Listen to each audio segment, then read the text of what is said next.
What's up? Welcome in. It is DC Live. I'm Wes Mitchell. He is Chris Clark. And it is a Friday free-for-all edition of the show, which pretty much every day is a free-for-all edition, to be honest. But that means we will be sort of, I would say, driven by your questions and your comments and your concerns as we roll through the final episode of the week. We are, of course, as always, Chris, brought to you by Affordable Medical Equipment at affordablemedicalusa.com. They are found at 803-926-1493 if you want to go the old school route. And they are, of course, home of the game day chair. And special announcement today as well, Chris, because it is National Sock Day. So we can't let National Sock Day go by without saying Happy National Sock Day to our friends at Dead Soxy. And if you want to get a present for someone this Christmas, I always say, man, you go from being a kid to a full-on adult when you're actually happy to get socks for Christmas. So you can get somebody some awesome socks. Shoot, even get yourself some nice socks at deadsoxy.com. Code is Holiday Pro. They are one of our sponsors we're really thankful for here. We normally do a mid-roll read for them, but Chris, I figured National Sock Day only comes once a year, so we had to talk about them a little bit off the top, huh? Yeah, absolutely. We would be remiss if we did not do that. So yeah, check out those guys at Dead Soxy. Really awesome socks, non-slip technology. Their dress sock line called Boardroom. Their no-show socks. Holiday Pro, the code gets you 35% off your entire order. I had to go to an event last night, outdoor event, a little cold, very cold actually. Wore my Dead Soxy Boardroom socks, and I was good to go, and they were super comfortable. And of course, Wes, they did not slip, not whatsoever. So outstanding product. Make sure you check those guys out. Get 35% off on a very special day, National Sock Day. Holiday Pro. Yeah, big day for those guys. So go, please check them out. You know, honestly, we appreciate our sponsors here, and we're actually probably more picky than you would think about who we do business with. So if we're doing business with them, then we believe in them. And hopefully you guys, if you have to buy socks anyway, you might as well go ahead and deal with the best at deadsoxy.com. What's up to our degenerates on the chat? I see everybody getting in already. Appreciate y'all as well. Tyler Rice is taking a poll. I guess, I mean, we can throw it up. That's cool. Zestos or Rushes, neither one is a sponsor right now. Rushes used to be a huge sponsor in the Gamecock space. What do you like best, Zestos or Rushes? That's our poll of the day, I'll say. You got an opinion on that, Wes? I normally have some really strong food opinions, you know. Yeah. I'll tell you what. I'm in a habit. I get in habits with my food choices. There's a Rush's right down the road from me. Rush's wins out as far as the one I eat at the most. Yep. But being completely honest, it's more just because I don't think of Zestos. Like if I want a good chili cheeseburger, fast food cheeseburger, I just shoot right down the road to Rush's. It's a little bit closer.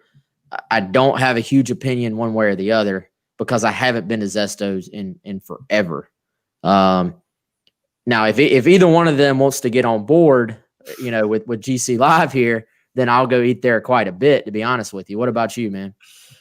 Yeah, I'll take, especially if it comes with maybe a free cheeseburger, a chicken leg.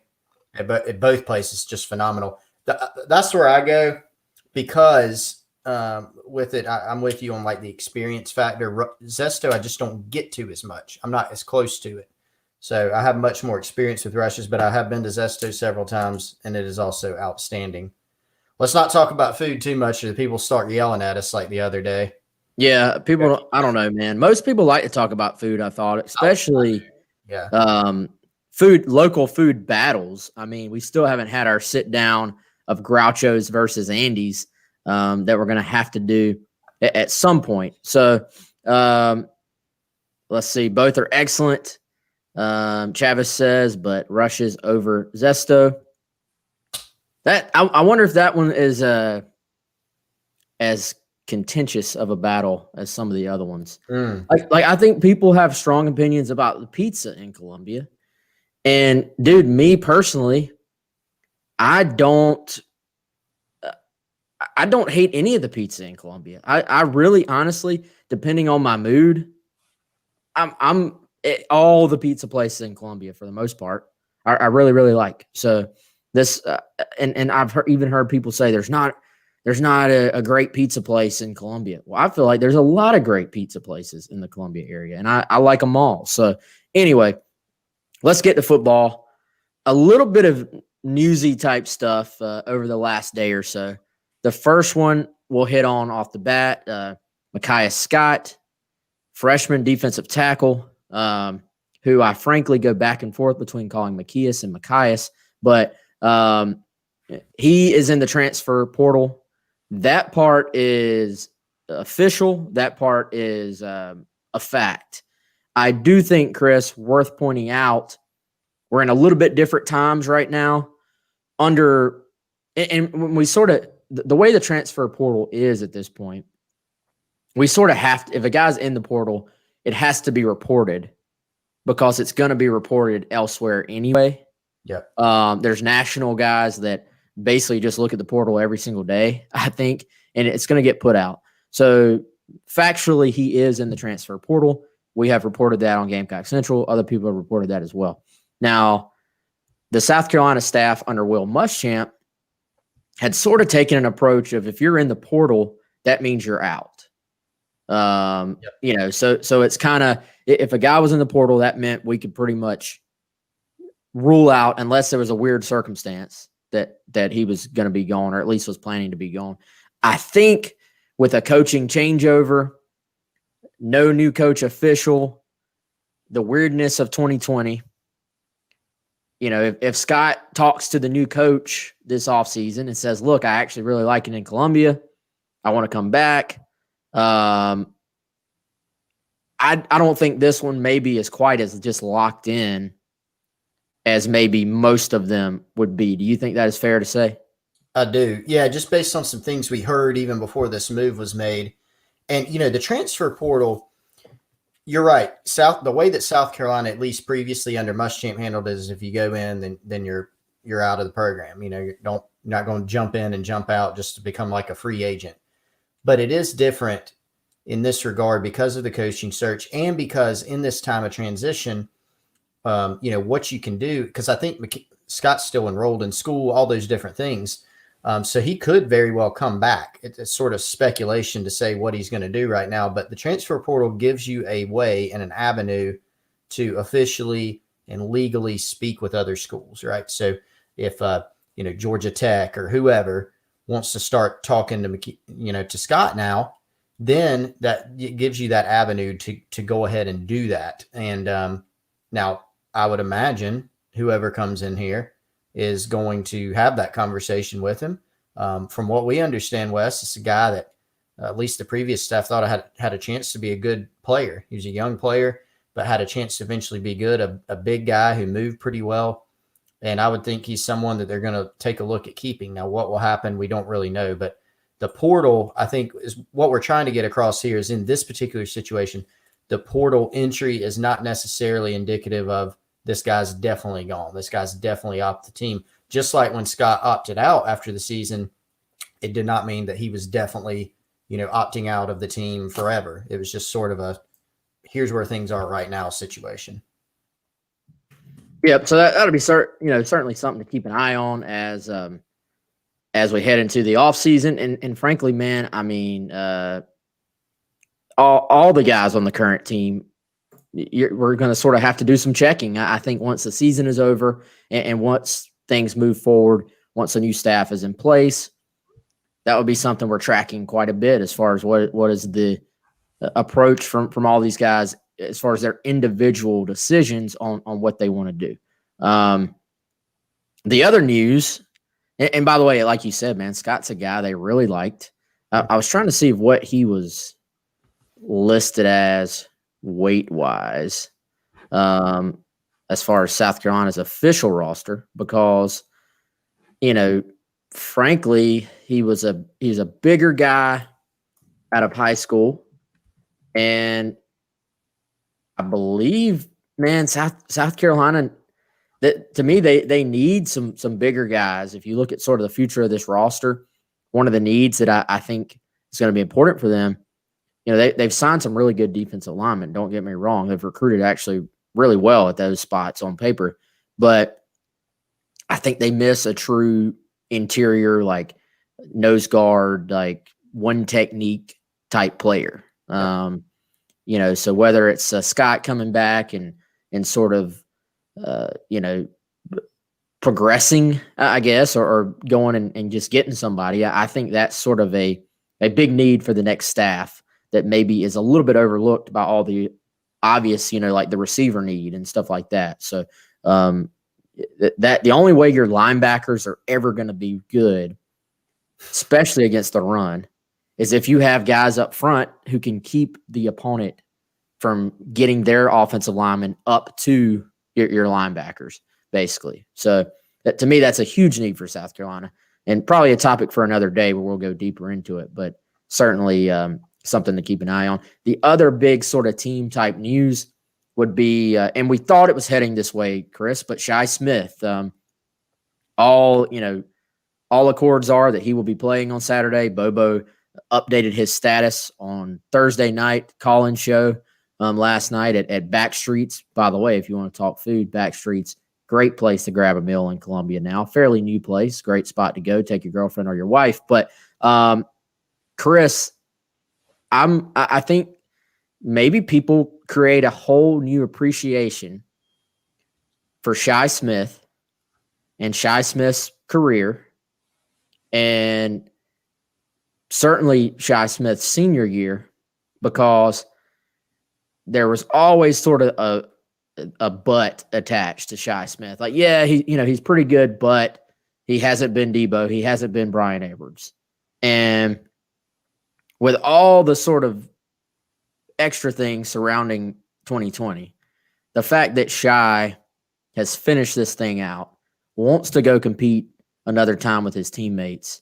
And really, I think, man, with him being in concussion protocol, there's not really with teammates opting out and people around the country now opting out, he really probably could have gotten away really easily by just saying, I still don't feel right.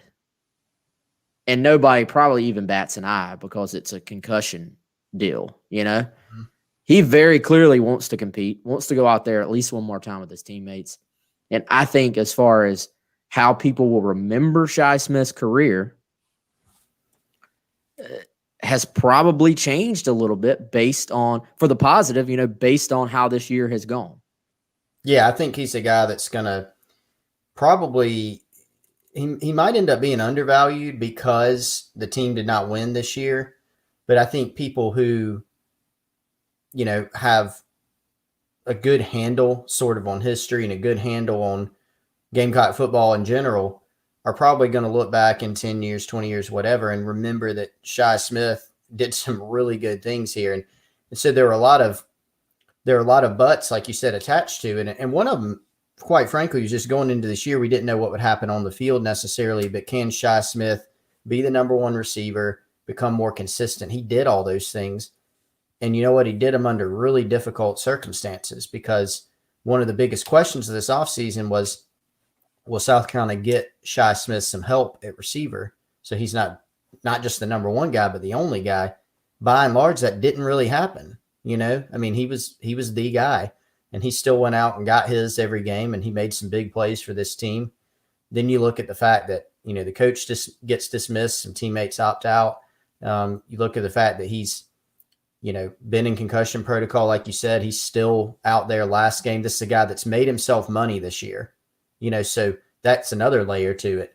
He came from his junior to his senior year. His NFL stock has gone up to where some people think he could be like a mid-roundish type pick potentially, particularly if he runs really well at the combine, which he'll have a chance to do. And he's going to have some really good tape from this year. And he's super competitive, and he's shown that even in a bad situation from the team standpoint. So all those things help him a lot. Overall, this has been a season to forget, in a lot of ways.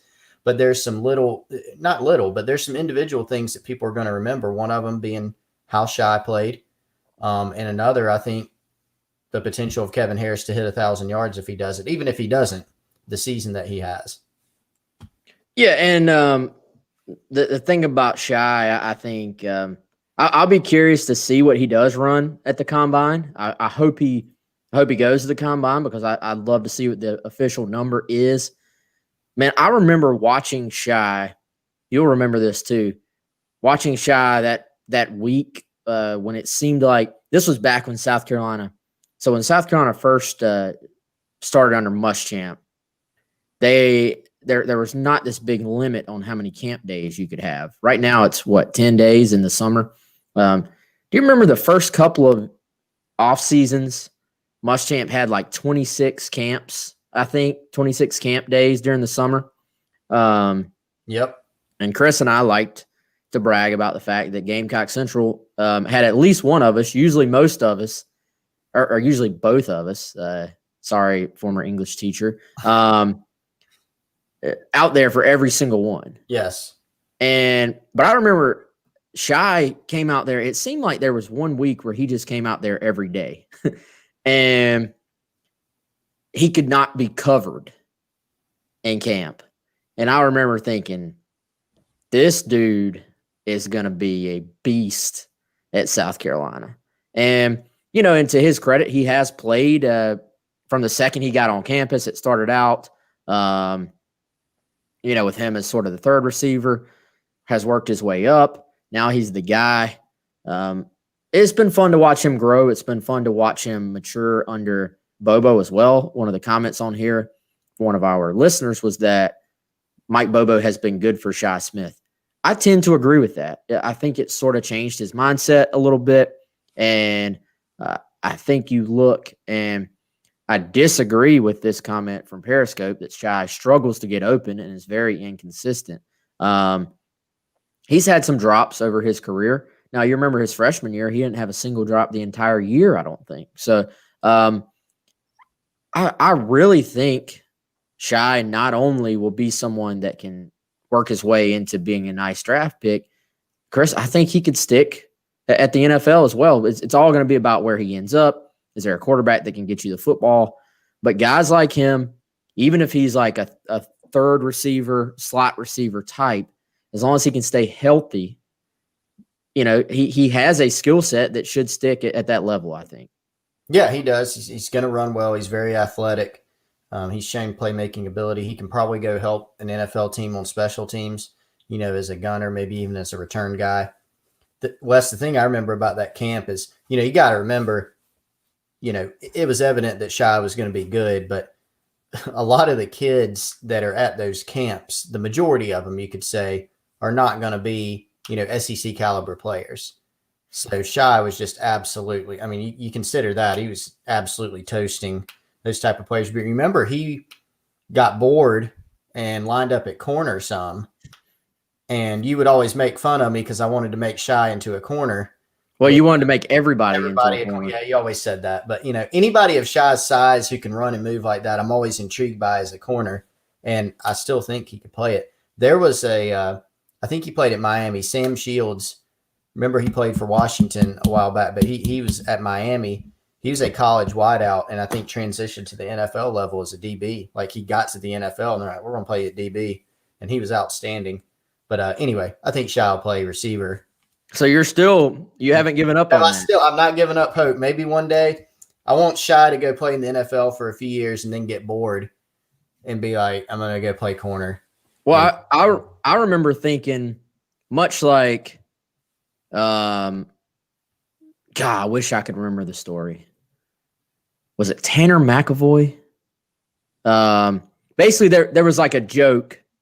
Don't let Steve Spurrier see you. God, I swear I think it was Tanner McAvoy making one-handed catches, just warming up, goofing off. And it was like, don't let Spurrier see you doing that. Just like, Pharaoh Cooper comes in wanting to be the next Gilmore, and Spurrier sees him and is just like, no, you're playing receiver. I remember thinking, when Shy was goofing off playing corner, it's the opposite. It was like, don't let Muschamp see you playing corner, because he's going to be like, dude, you're now a DB. Yeah, Just because of the way those guys think. Yeah, my Muschamp and I remember Muschamp and T-Rob were like off to the side during that camp, and they were like looking and pointing, and you're like, wait a minute, no, it's got to be. Yeah. No, that was Tanner McAvoy who you're talking about. There were people in the program who were like, Tanner McAvoy would probably start at receiver, like if we moved him there. So yeah, heck of an athlete.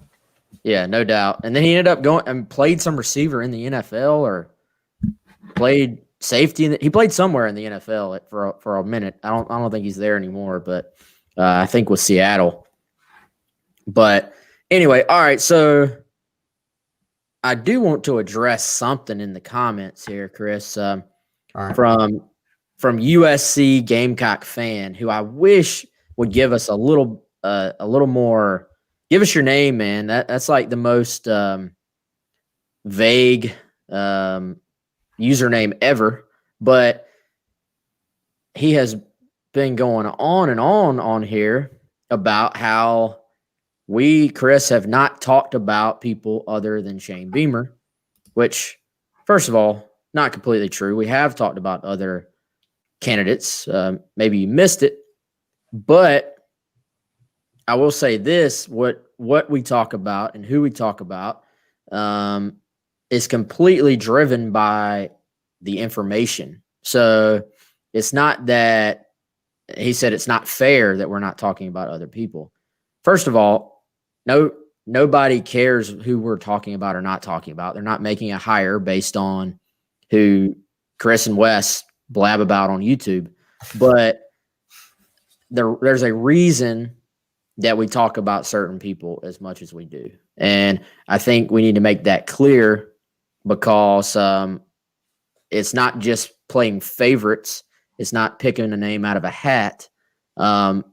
It's very calculated, I think, is the way to say it. Yeah, I agree. And, one thing on there was I saw another comment from the same person. Yeah, all the coaching search talk is slowed up now that Beamer is no longer the leader. Wouldn't agree with that notion. I don't think the search talk has slowed down a little bit, because here's the reason why, to just zoom out on that. The first night of the search, the official first night of the search, was a Sunday night when Will Muschamp was dismissed. And things had been, we knew things were moving in that direction. So we'd already been gathering some information, some wheels had been in motion. And so based on that, we rolled an update that first day. The next day, more stuff is happening at the beginning of a search, right? There's more digging. There's more of us uncovering some information. It's a little bit more frantic in terms of some names maybe being in and out. We're at the point now in the search where we all know that it's getting much closer to the end of the search than the beginning. Certainly, we might be in the next few days. We might know what's going to happen, maybe sooner.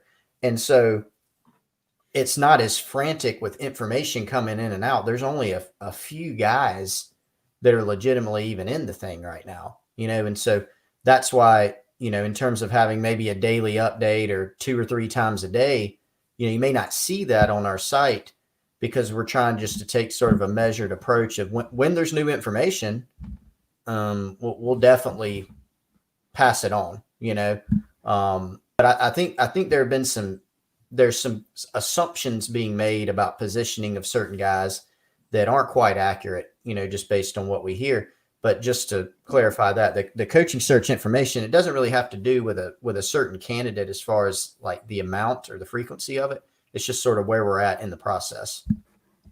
Yep. So hopefully, speaking of the process, hopefully it is a process that, as was their goal, that can be wrapped up here pretty soon, and that everybody can sort of start to move forward with people going forward, maybe Sunday, maybe Monday, sometime early next week, and get somebody in place so that South Carolina can. It's something we have talked about a lot on here, regardless of who the coach is. The quicker you have that guy in place, the quicker he can start to build his staff, the quicker he can let the recruits and their families know, who's going to be coaching the various positions. And, man, I think some of those things just based on history, some of those things, there will maybe be a couple of staffers that it might move very fast. Like, hey, this guy's on board. I'm sure there will be other guys where it's sort of a slow building of the staff, like a trickle down effect where maybe you get a guy this day, then a few days later you get another guy, and as they sort of complete their current responsibilities at other places. So I think that will be sort of a built-in advantage to going ahead and getting somebody in here, man, would be that you can start to move those guys in and really focus on finishing out this recruiting class. And then possibly even more important, it's kind of a thing of recruiting your current roster and making sure all these guys are happy and wanting to stick around and what their thoughts are and really what your plans are for, I guess, the current players so that they can know. I mean, you don't want to drag them out and drag them along either, where they're just sitting there wondering who's my head coach going to be. So there's a little bit of a sense of doing right. Ray Tanner, whatever anybody wants to say about Ray Tanner, I do believe Ray Tanner 100% when he has always said, I'm student athlete first. I don't think there's debating that. And I think there's an element here of the quicker, if you know who your guy's going to be, the quicker you have somebody in place, the better that is for these student athletes as far as them being able to make decisions on what's going on and making informed decisions on what's going to be best for them moving forward.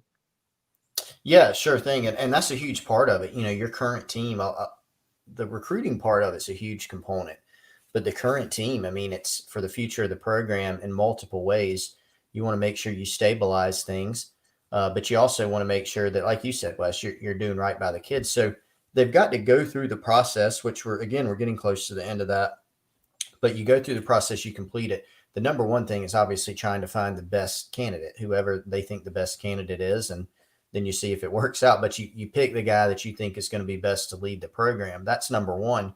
But once you know that, move quickly and act quickly. And that seems to have been the plan all along. Each day that goes by that South Carolina doesn't have a new coach is sort of another opportunity for something to go wrong, right? Whether it's somebody else decommitting that the new coach would like to keep. We've already seen some of that. Bryce Steele, Rodarius Thomas. I mean, these are guys that probably the next coach is going to come in and say, man, wish we had those guys signed or wish we had them. So you got that. It's another day that you can't recruit guys, maybe new guys for the early signing period or towards February to start continuing to build those relationships. It's another day that maybe a guy enters the portal and other schools can start contacting them or other guys start thinking about things a little bit more without having a chance to stabilize things with a new coach and putting your staff together. So priority one, obviously find the best guy. But secondly, it does help, if we're just being honest, to expedite things to the best degree that you can. No doubt. By the way, I was looking at YouTube, like inside the studio part of YouTube, and before we give a shout out to the Game Day Chair, we got to give a shout out to all of our watchers, both live and sort of the on-demand portion, man. Because I was looking, we've added 400 YouTube. This is YouTube alone, not the other platforms. 400 subscribers on YouTube just in the last month. And we're actually closing in. We're at over 4,600 subscribers on YouTube. So if you're on YouTube and you're just watching, but you have not hit the little subscribe button, do us a favor, hit the like button, hit the subscribe button, and help push us across, because by the end of the year, we may hit what I would say would be a really cool threshold to hit, 5,000 subscribers even, which would mean, dude, that I think we would have added close to 2,000 subscribers on there since we started doing the live show part. I know we had maybe 3,000 or so when we were just posting videos and stuff from USC. But once we went live, we've had a really big push from you guys and girls, and we appreciate that. And it has not gone unnoticed at all. So important to mention that. We got to find some more stuff to give away for the folks that have supported us on here and on GamecockCentral.com. Chris, you want to tell everybody real quick about the game day chair? Yeah, so the game day chair, we mentioned at the top of the show from AffordableMedicalUSA.com. Give them a call at 803-926-1493. Most comfortable game day recliner that you'll ever see. Super comfortable and roomy. Variety of positions, TV watching position, lounge position, or the zero gravity twilight lay flat position. Give them a call at 803-926-1493. Ask for the game day chair. Click the links in our podcast description if you're listening on the pod, or if you're watching live at the bottom of the YouTube description, you'll see a link for the game day chair. We appreciate their support. Make sure you check them out. Great addition to your man cave or your living room. No doubt. Some of our listeners, I believe, could probably do the ad for you, man. Well, I hope they have the game day chair. Somebody yesterday, cannot remember. If you're here today, let me know. I meant to put it up, but we were in the midst of a conversation yesterday when I saw it. Said he was getting one for Christmas. Okay. What an outstanding Christmas gift that is. Great idea. Advertising works, man. It always has. So Justin wants to know if they ship to Louisiana. I will check on that for you, Justin. Click the link if you find it on YouTube and check the shipping information, or give those guys a call and ask about, as you said there, the Maxi Cloud Comfort, and ask them. I don't know for sure. Sorry. All right, let's talk. I mean, this is Friday, man. There is a game on Saturday, the final game of the year. And appreciate that, Anthony. Anthony says he signed up today. That's awesome. Appreciate you. Welcome. Let us know if you have any questions. Charles wants to know if we have any thoughts on BYU Coastal. We can talk about that for a second. That's cool. We'll talk about South Carolina first. So I was looking for a photo on for Instagram for the South Carolina Kentucky game, like just a post about the game, man. So I was going back through the photos from last year, which was a game, if everyone will remember, South Carolina dominated Kentucky, particularly up front. This is a team that Bobo has called very physical, and a team that went into last season's game with a reputation of being a physical team. South Carolina continued to use that little pin and pull scheme that they really fell in love with the middle part of last year. Tavian Feaster had a great game. Rico Dattle had a great game. Passing game was not great. South Carolina had some opportunities to put the game away, I feel like, but just was able to run the football right down Kentucky's throat and actually stop the run. That was before Kentucky went to Lynn Bowden. Well, the reason I bring up that is I was going through the photo gallery from that game, and I was looking for a photo of somebody from that game, but that was still on the team for this year. I did the same thing this morning. And it's like, so the photos, Tavian Feaster, Rico Dattle, Javon Kinlaw, DJ Wanham, TJ Brunson, Ernest Jones, Brian Edwards, JJ Enigbare.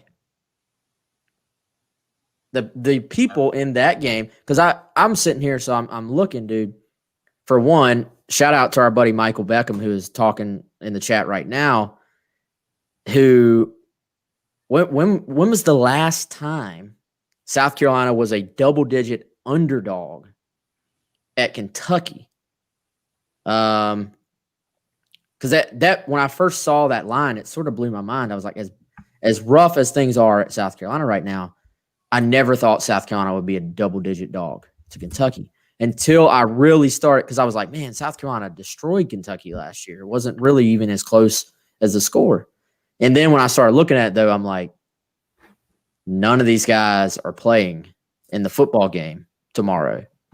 So it has been a while. It's also been a while since And Mike, if you're still on here, I know you sent me when was the last time South Carolina actually won in Lexington? It's been a while. So to me, my initial instinct was I think that line's way too big. I'm kind of leaning towards South Carolina winning this game. And Mike says South Carolina's not won in Lexington since 2012. Then the more I looked into it, the more I was like, okay, the line's actually probably pretty accurate. Your thoughts, Chris? Yeah, I did. So I did the same thing with the pictures. It was really hard to find a guy. DJ Wanham, man, that was the one. DJ Wanham and Aaron Sterling wreaked havoc last year. And DJ Wanham, by the way, shout out, in the running for NFL Defensive Rookie of the Year. I mean, thought he would be a good player, but he's been really good. What, second in the league in sacks, or second in the NFC? Really good. But so they're missing some guys from last year that obviously they've missed just in general this season when you talk about some guys up front. But even from just this roster, guys who were going to return, Aaron Sterling, they've been without for a while. But when you're looking at the prospect of not, having Enigbare and not having Ernest Jones, I mean, it's sort of a rough go of it. Aside from what we knew they would be missing from the secondary and guys from last season. I just think my concern for South Carolina going into this game is what I said yesterday. I feel like they have a chance where they can run the ball and put up some points. I think they've still shown that, even as limited as they are. Even against Georgia, they put together some drives. They scored a few points. They have not shown the ability to stop the run against anyone.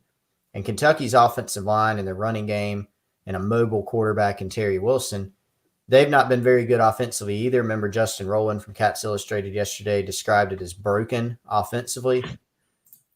But they still have the capability to run the ball. And Wes, some of the holes that we saw last week against Georgia, who has big offensive line, I mean, we could have run for a first down on some of those, and so I think that's got to be the biggest concern for the Gamecocks is defensively in this game. Can you stop the run? And you don't really like the chances just based on what we've seen in the lack of personnel. That gives Kentucky a chance to control the game and to win it in the fashion that we've seen them win some of the other games before last season in this series.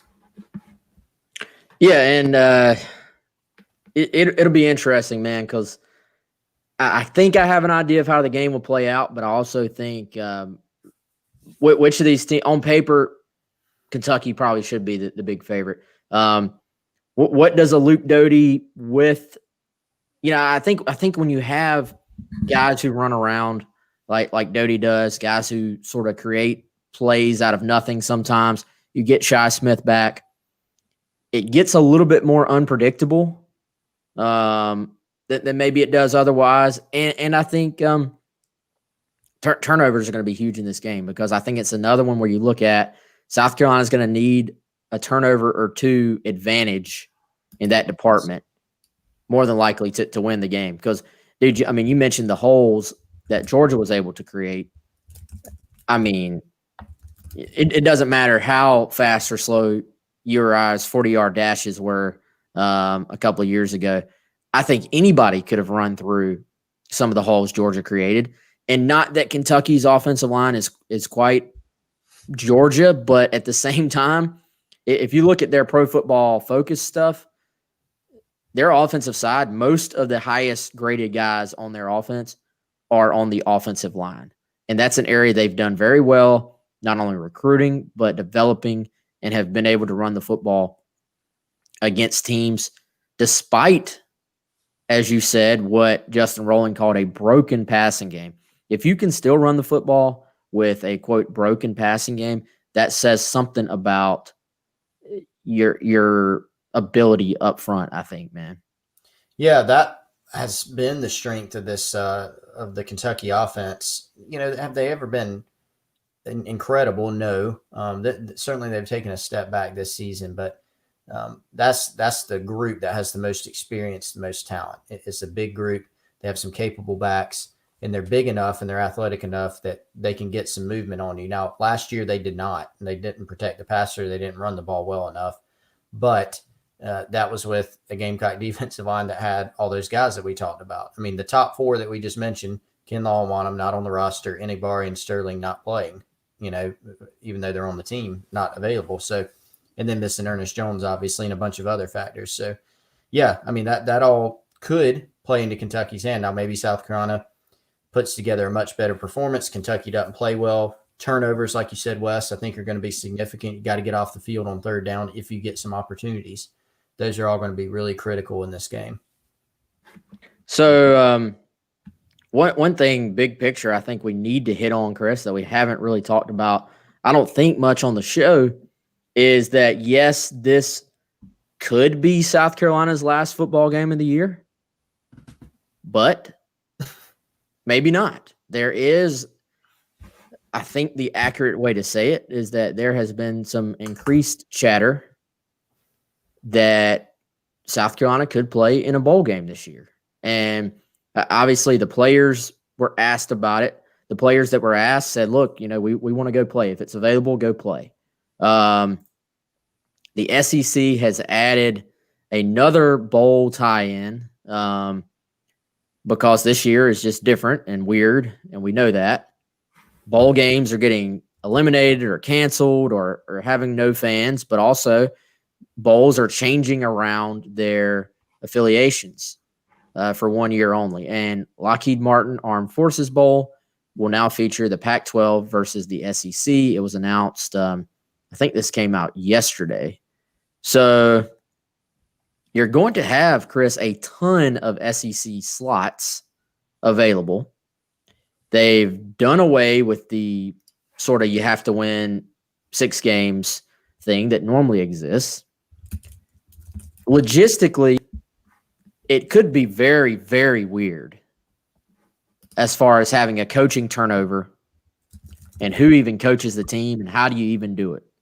Mm-hmm. But, dude, as weird as it would be, I think the advantages of letting your guys go practice, of letting a Luke Doty, letting your quarterback get out there and get extra real practices, with the Rico Powers, with the Jakari Caldwell, with Jaheim Bell at tight end, letting these young guys, letting the young corners get extra practice when last spring was limited.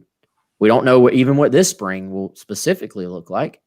There are some advantages, even though I know some people are going to say there's no reason to go to a bowl game if you win 2 or 3 games. But there are some strong advantages to still doing it. Oh, absolutely. I think that the young player development is something significant. Now, my question has always been, what does that look like given the timeline that we know about for the coaching search? What does that mean, in terms of how that's structured? I'm not sure. That's something that we'll have to find out later. But regardless of how everything is structured, from a coaching staff standpoint, whatever they're out there doing, if they're out there and they're still able to be on the field playing football in a practice setting, trying to get better, a lot of the younger players on this team do some of the older guys have to continue to develop? Sure. But the younger guys on this team are going to be sort of the key to whether or not South Carolina can turn things around in the next couple of years, in the coming years, find some wins and try to progress, turn this thing around. Luke Doty, like you mentioned, Jaheim Bell, Eric Shaw, these young receivers, some young defensive players, those guys need every bit of reps that they can get. And so to go out there and play is, a fantastic, I guess, surprise, if they end up getting it at the end of the year. And I will add this in, man. We have been told, really, I think that was early in the season, that there's a lot of future and some current leadership ability, leadership skills among the young guys that South Carolina has on this roster already. And we've already seen that with like a Luke Doty. But I think we will continue to see that based on stuff that we've heard sort of throughout their time on campus already. You look at a Marshawn Lloyd. You look at a Mo Kaba, who's seeing his playing time go way up right now because the injuries at linebacker. You have guys that the new staff will be building around and that you probably are even going to want to build the culture of your program around that are in your current and freshman and sophomore classes.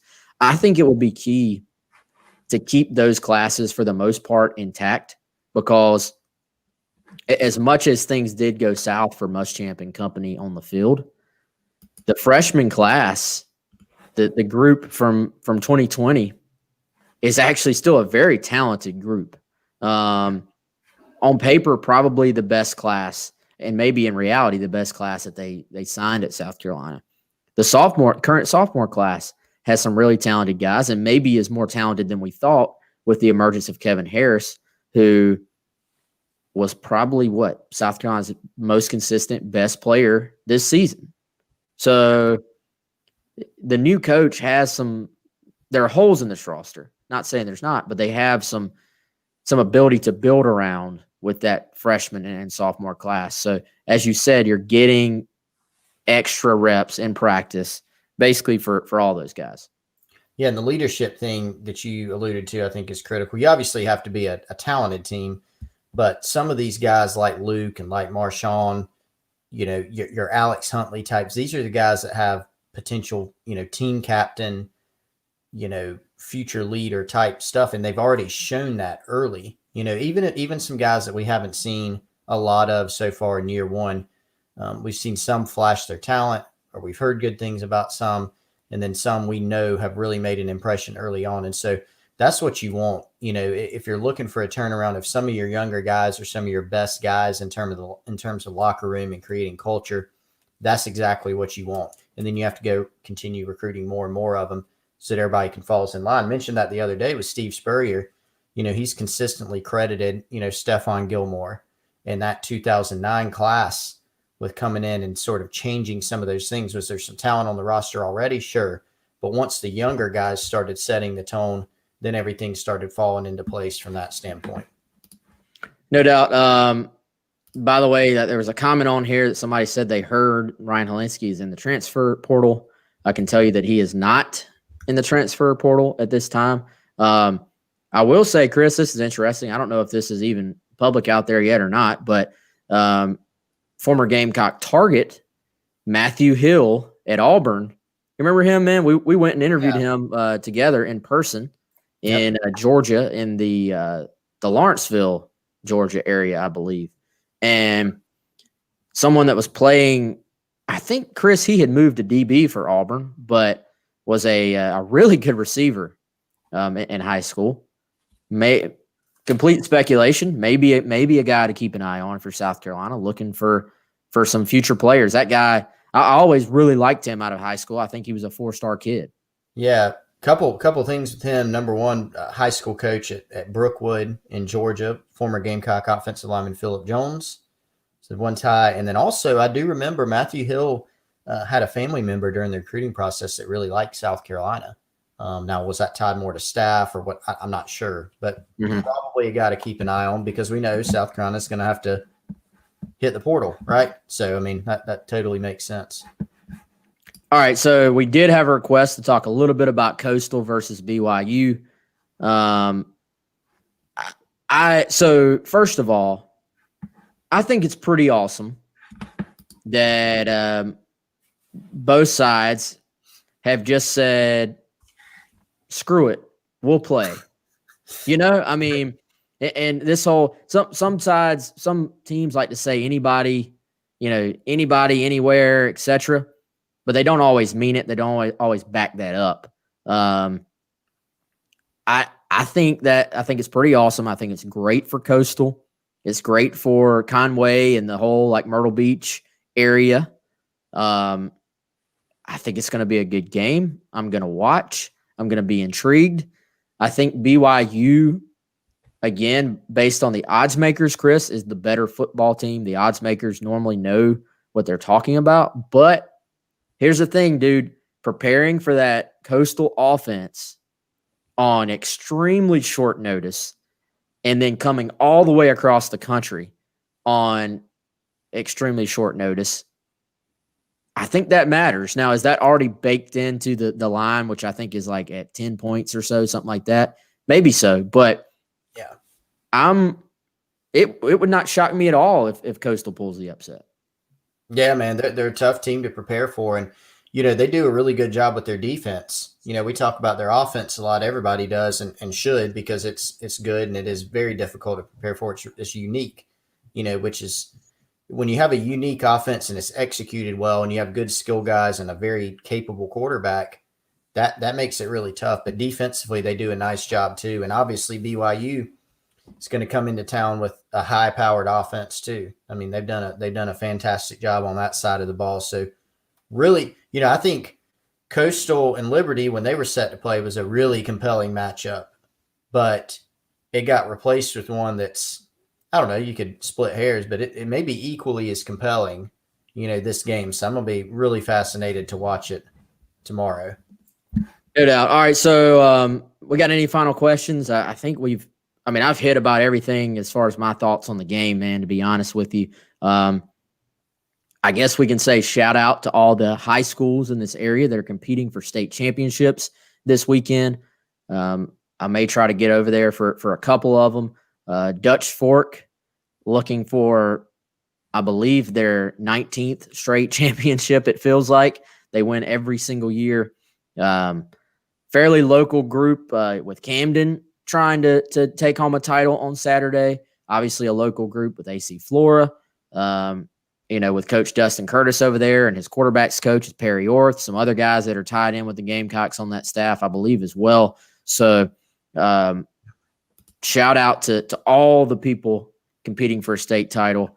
I know you can't all win. There will be a winner and a loser for all those games, but it's a great accomplishment to make it that far.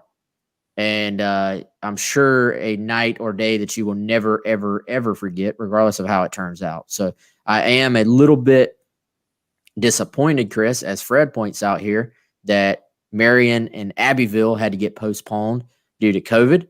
But I'm also really, really worried that, I'm also glad that it didn't, I guess, get canceled. That they just said, look, we're just going to push it back 2 weeks.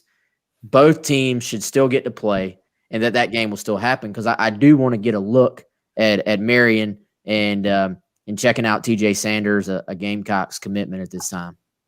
Yeah, Abbeville, obviously a powerhouse, in 2A, and Marion's had a really good season. I know Jamie Nichols, the head coach at Abbeville, said that Marion's really difficult to prepare for, but TJ, a guy who really has done well in terms of just transitioning from being just a basketball only guy to football in the past couple of years. And so, looking forward to see what they can do. And really all the state games, there's some interesting matchups there, some really, really good teams. No doubt. All right. I guess that's it. Greg says we talk too slow. So sorry, we're from South Carolina, so we talk slow. That is what Greg's it is. a regular, but he keeps tuning. So we appreciate you still tuning in, Greg, even though we talk slow. Yeah. All right, y'all. Travis Edwards says he's a 1999 South Carolina state champ. Congrats. That's pretty awesome. He says it stays with you forever. So shout out to all those guys. Shout out to anybody who's participating this weekend. Great moment for you. And if you're at the game, at any of those games, and you think, and there's a short guy in Gamecock Central stuff, that's probably me. So come say what's up. Chris, you got anything else, man? Nah, man, we're good. Looking forward to the weekend. Football, more football. Yeah, more football, guys. We appreciate it. Appreciate the whole week. Maybe there was a question of, will we hop on here live on Sunday if there's news? I can't make that promise because it's going to be crazy. But if possible, we will do our best to hop on at some point if there's big news and give you some quick thoughts on the hire if that ends up being the case. So, and that's just because, I'll tell you what, if y'all click the like button right now and hit the subscribe button on YouTube and leave a review on the podcast, then we will do our best to hop on Sunday if there is an announcement. So All right, y'all. Appreciate it. For Chris, I'm Wes. We'll see you either Monday and maybe Sunday.